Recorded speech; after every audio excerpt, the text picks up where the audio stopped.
Welcome to the fray, Flakpack.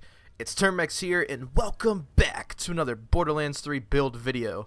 Today I'm showing you guys my ultimate King's Call build for Flak in Borderlands 3. Let's get right into it. Alright everybody, so glad you guys can join me today. To start off with the build, let's go directly into the Hunter skill tree. 5 out of 5 in Interplanetary Stalker for the bonus damage whenever we kill an enemy.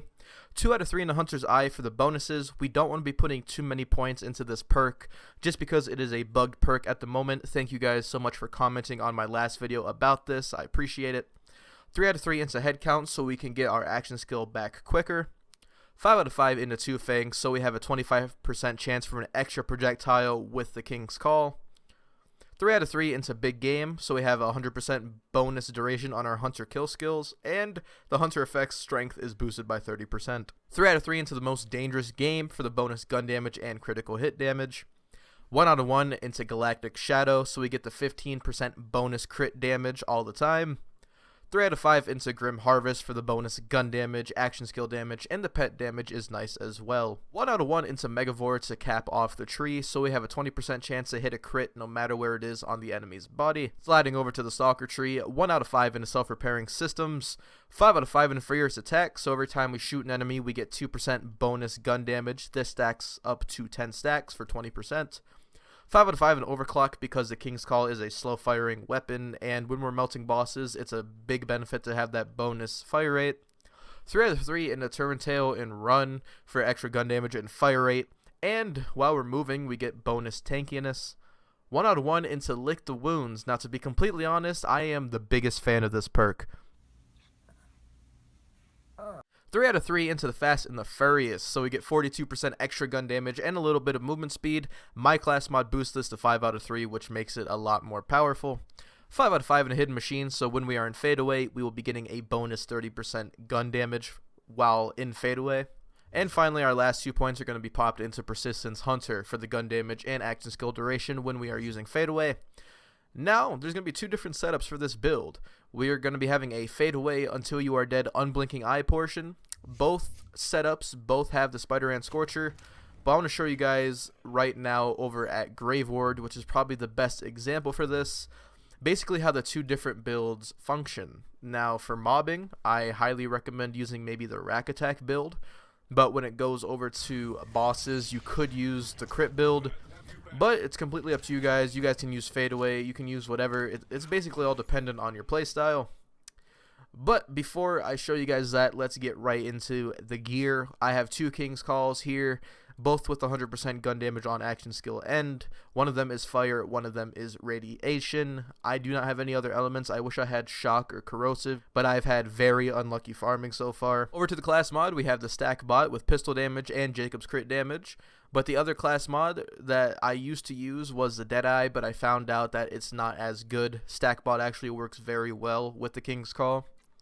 For the shield, I went with the Transformer because you could go with the Rerouter, but the Rerouter will not necessarily amp as often as you want it to, but it is still a useful shield. Or the Stop-A-Gap. The Stop-A-Gap is more of a survivability shield, but the Rerouter is an overall tank shield, and it helps a lot in the Maliwan takedown. And for the grenade, I put a Hunter Seeker on, so if we are somehow missing a lot of our critical hits, we can be getting our action skill back a lot faster. And for the relic, our Snowdrift Auto Idle with 17% pistol damage and increased magazine size. Now, I've seen some people saying if you have gun damage in your class mod and gun damage in your relic for the same type, it's only going to take the stronger one. But this is false, guys. It is completely false. I have done testing myself. If you want to see a full video on this, let me know. But the gun damage on your relic and your class mod, if they're the same, they're going to actually add on to each other. Alright, just so you guys know, Guardian rank is disabled for the purpose of this build. So first of all, let's try doing our fadeaway setup for bossing. I prefer Gorillas in the Mist and Unblinking Eye personally, but I want to show you guys the main focus of the build, which would be Rack Attack, Flock and Load, and Rack Open a Cold One. Alright, so now we're going to go down with Grave Ward, and he's not here. I think he's on his pay break, so let me go give him a call. So I gave Grave Ward a call, and he is back from his lunch break. So let's pop a Hunter Seeker or 2, pop open that, And we're going to do the reload to activate our fire rate bonuses, and we're going to feed into Grave Ward's chests. And I'm going to be putting the time on screen for whenever he decides to die.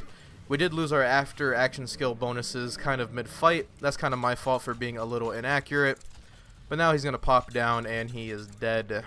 I'll put the time to kill in the top left just so you guys can see. And then we're going to try with the fadeaway version of this build. Alright, now that we have the time for this kill, I am going to pop on different things. So we're going to be popping on fadeaway with the crit bonus of Gorillas in the Mist, so we don't have to only shoot 3 bullets, and then the crit bonus of Unblinking Eye. Apologies. But let's move over into that and see if it has any performance difference on this build.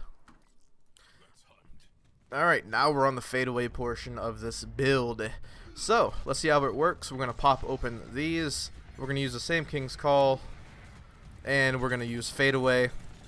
Now, you're going to see a big difference with this because we are not getting our after action skill end benefits until just now.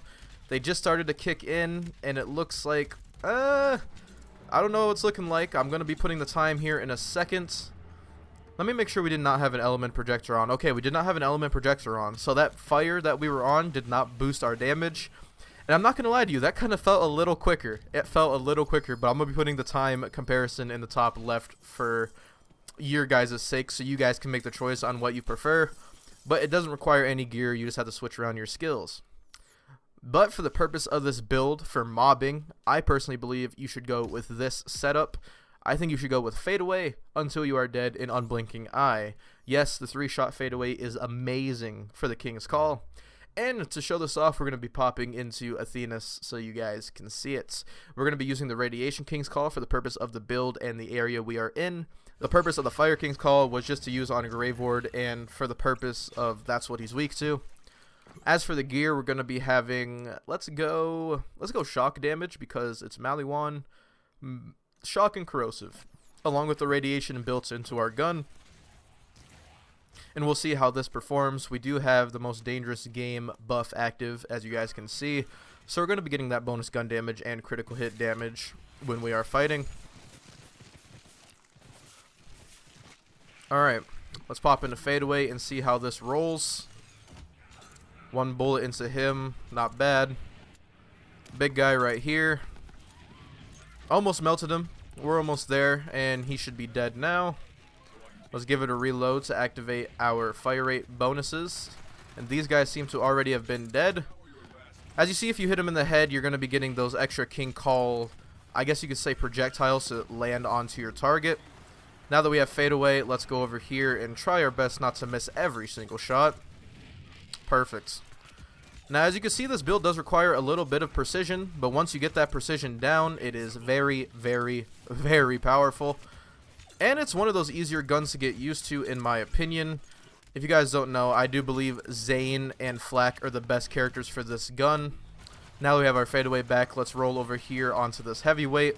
Let's try to get him out of the battlefield and give us some breathing room. Mr. Commando is sitting here too. And once you see a few of those projectiles fly up in the air, you could basically guarantee your target is dead. But yeah, that's basically the King's Call Ultimate Flak build in a nutshell. If you want to save for this build, link will be in the description below for you PC players. And thank you guys so much for the support recently. If you guys enjoy my videos, make sure to leave a like on it. And subscribe if you support what I do here. And the Flak Pack Discord is in the link in the description below. I hope you guys have a terrific day. Scorch Jr. is having a little bit of problems with this War Dog, but I'll see you guys later.